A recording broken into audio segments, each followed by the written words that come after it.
please give your warmest Seattle welcome to Glenn Greenwald. I think one of the things that is important to understand about writing a book is that writing a book is a really miserable process.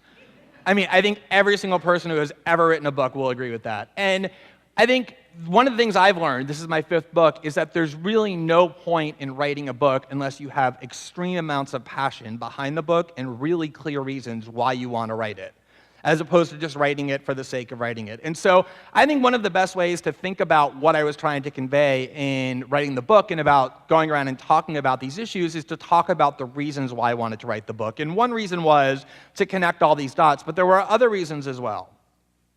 One primary reason is that there has been so much said over the last year about all of these events, about what Edward Snowden did, about the reporting that we did, about the documents that he gave us, about what those documents reveal. So much said in the American media in particular.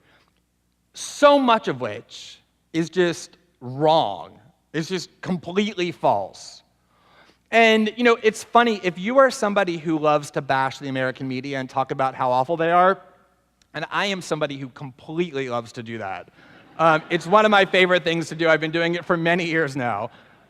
You know, it doesn't come as a surprise to learn that so much of what is conveyed and represented in the American media in this really authoritative, objective tone that they like to use is actually completely false. That probably doesn't come as a surprise to anybody, certainly not people who were of adult age in the run-up to the Iraq War. I mean, that lesson is a lesson that has been well learned by most of us.